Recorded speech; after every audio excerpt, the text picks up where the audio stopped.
也考学校哦，正经呢是唔好讲白贼。有一个新生入学调几若间学校，一个医学系的高中生，伫社群平台呢分享家己的学习历程档案，刷互网友质疑讲这个内容哦无老实。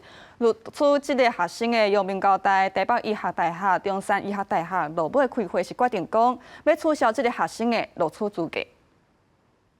因为考调几若间医学系，伫 Threads 顶悬公开分享伊的学习档案。刷起有网友指出，内容写着伊摕到精英杯辩论赛最佳辩书，是迄年其中一轮比赛优秀的辩书。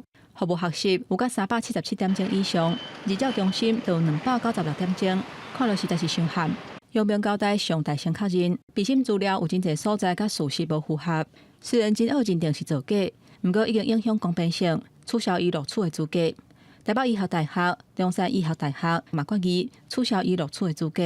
国教明甲台大教授张耀文认为讲，这并不是个案，是制度有空隙，呼吁教育部废止学习档案，绑定考试招生。甚至有发现说，其实他找补习班用 PDF 档案去润饰他这3年多来没有做的一个学习历程档案。大学招生专业化计划协同主持人徐庆林教授讲，目前看来这是个案，推动计划时阵，其实较烦恼学生以 AI 来做假。为计划角度看，当然希望学生照实写。大学这边嘛尽量核实。学校端会有一些老师们不同的一些压力啦，资料量有点大，活动量有点多，哪一些学校的做法是比较好的啊？再推广到各校去做参考。徐庆林讲，会阁看各间学校伫核实敢有较好的做法，提供予其他的学校参考。升学辅导专家认为讲，以这个案来讲，阳明交大医学系第2阶段成绩审查资料敢若占10%。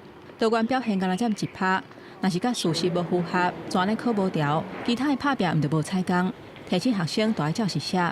游戏规则告诉你要诚实，诚实是最重要的。那你是不是把诚实这件事做对？多元表现不用多，但是要真的有做。教育部表示，学生若对大学审议的结果有疑问，会当提出申诉甲相关的救济。嘛强调大学书面审查并不是看数量来算分，是注重学习的过程。只要照家己实际上的经验来写就会使。记者综合报道。